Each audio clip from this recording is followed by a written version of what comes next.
한국의 역대급 경제 공황이 온답니다. 한국 경제의 위기가 터질 수밖에 없다라고 이제 뉴스 제목 이제 썸네일에 그렇게 나와 있는데 저도 전적으로 동의하는 바입니다. 앞으로 한국의 경제는 1997년에 IMF하고 흡사하거나 혹은 그보다 더 심한 충격이 온다라고 봐야 되겠습니다. 이 부채의 규모가 차곡차곡 쌓여서 이제 터질 수밖에 없습니다.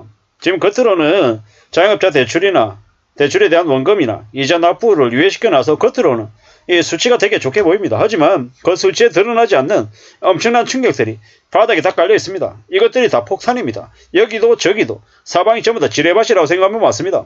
어디 하나 괜찮은 곳이 없어서 이게 하나가 터지면 다른 쪽이 전부 다 연쇄적으로 다 폭발한다라고 보면 거의 맞습니다.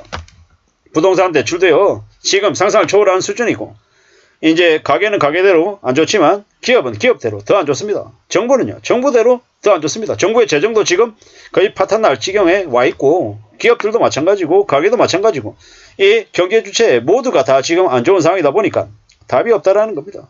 이런 상황에서 괜찮을 수가 있냐? 괜찮을 수 없습니다. 뭐 한쪽에서는 뭐 워라벨이 어떻다, 뭐 휴가를 무제한으로 쓴다, 뭐 엄청나게 좋다라고 얘기하는데 뭐 말도 안 되는 소리죠. 어떻게 되겠습니까? 앞으로요 더 이제 엉망이 된다라고 보면 맞겠습니다. 이게 뭔가 싶은 거죠. 앞으로 우리가 이제 겪게 될 충격은 엄청날 거다라는 겁니다. 지금 미국과 한국의 기준금리 격차가 2%입니다. 2%. 이때까지 이런 적이 없습니다. 근데 왜 한국은행이 기준금리를 올리지 않고 저대로 계속 놔뒀겠습니까? 뭐 그거라도 안 하면은 답이 없겠다는 생각이 드니까 저렇게 한 겁니다. 근데요 저로 인한 충격 때문에 물가가 안 잡히고 있죠. 이 대출은 대출대로 계속 올라가고 있고 근데 어떻게 됐건 간에 아무리 뭐 정책 자금을 주니 뭐니 해도 이제 대출을 줄이는 기조는 바뀔 수 없다라는 겁니다. 이제 변화는 이제 닥칠 수밖에 없다라는 거. 한국의 경제가 대폭락으로 엄청난 쓰나미를 겪게 된다. 그러면요 집값, 부동산, 주식, 코인 개소리 하지 말라고 그러십시오. 그런 걸로 돈 벌 수 있는 시기가 없다라고 보면 맞습니다. 앞으로요 빚을 진 사람들이 빚으로 막아왔는데 그게 이제 안 되다 보니까 더 이상 빚을 못 내다 보니까 틀어막히는 거죠. 틀어막히면 어떻게 됩니까? 이렇게 되는 거죠. 이게 이제 앞으로 벌어질 일인 겁니다. 한국 경제가 IMF 시즌2가 이미 시작됐다고 얘기해도 하나도 이상하지 않죠. 그런 얘기한다고 사람들이 놀라지도 않습니다. 왜? 이제는 그런 얘기하는 사람 너무도 많기 때문입니다. 당연하다고 생각하는 거죠. 앞으로 이제 점점 더 이제 그런 현실들이 우리의 목을 이제 쪼르게 될 겁니다. 버티고 견디고 무난하게 살아낼 수 있는 사람들은 뭡니까? 빚 없는 사람들. 자기의 생활 범위 안에서 살아가는 사람들은 지내게 되는 거고요. 그게 안 되는 사람들은 힘들어지는 거죠. 답이 없더라는 겁니다. 너무 욕심부리고 너무 무리하게 부동산을 사들인 사람들, 감당 못할 대출 이자를 내고 살아가는 사람들, 이제 그들이 힘들어지는 거죠. 대출금리가 5%, 6%, 이제 미친듯이 가상금리가 7%, 8%, 9% 되면요. 미치는 거죠. 2%일 때 대출 낸 사람들, 5억 대출 낸 사람들은 이자가 뭐 몇십만 원 하니까 부담이 적죠. 근데 그게 이자가 6% 되면요. 어떻게 됩니까? 원래 이자가 뭐 50만 원, 60만 원, 70만 원 내던 걸 갑자기 200만 원, 250만 원, 300만 원 내야 되면 견디기가 힘든 거죠. 뭐 사람은 누구나 다 적응하면서 살겠죠. 악착같이 버티면서. 근데 삶이 매우 우울해진다라는 겁니다. 그 우울하게 살면 그게 그냥 생활비가 좀 적어서 사는 게 좀 불편하다로 끝날까요? 아니면 가족 구성원 전체가 상이 많이 안 좋아질까요? 많이 안 좋아지죠. 많이 우울해지는 거죠. 그러한 현실을 이웃 나라 일본이 이미 겪었잖아요. 일본에 믿기 어려운 일들이 되게 많습니다. 일본의 음식값이 되게 싸죠. 그들이 갑자기 싸졌겠냐고. 온갖 구조조정과 온갖 이 엄청난 그런 과정들을 겪었기 때문에 한국에 비해서 음식값이 싼 겁니다. 뭐 누군가는 얘기하더라고요. 일본의 음식은 가성비 되게 괜찮다고.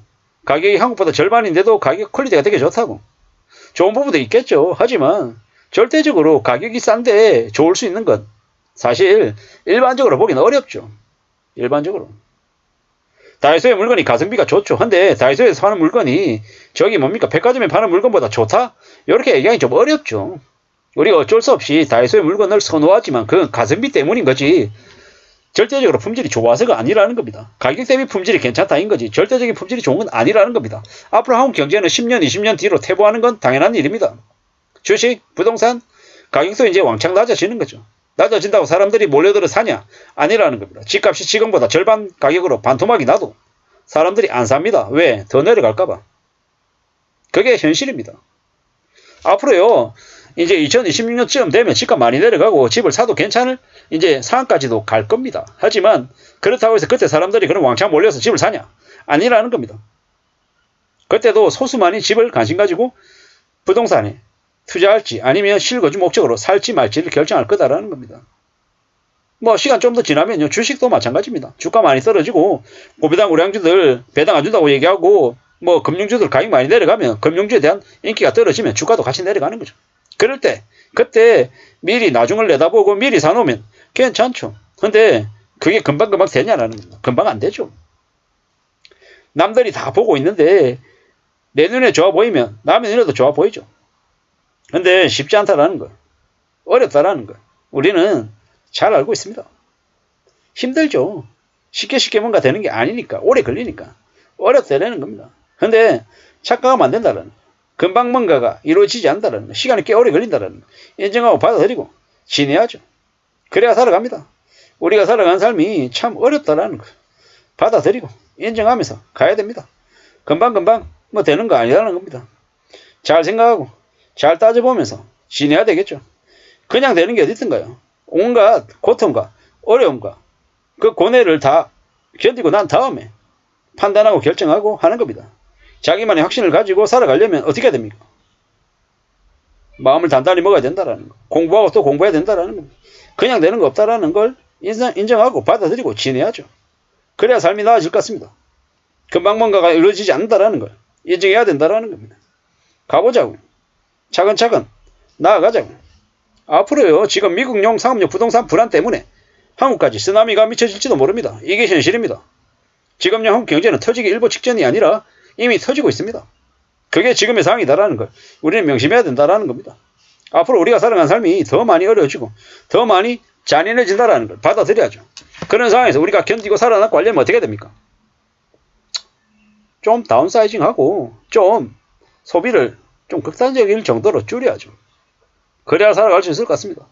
삶을 지킨다라는 건 우리가 기존에 생각했던 별거 아니라고 생각했던 것들도 좀 고민하고 고려하고 할지 말지를 좀 따져봐야 된다라는 거. 그리고 차근차근 시간을 가지고 자기가 지금 이제 하고 있는 것을 좀 감사하고 고마워하면서 지내야 된다라는 겁니다. 그래야 삶을 지켜낼 수 있을 것 같습니다. 삶을 지킨다라는 거, 유지한다라는 걸 별거 아닌 것처럼 얘기하는 이들이 되게 많은데요.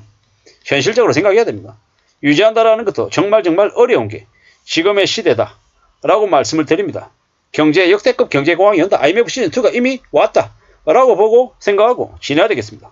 우리가 살아가는 삶은 좀 더 어려울 것이다 라고 보는 게 좋을 것 같습니다. 감사합니다. 이상입니다.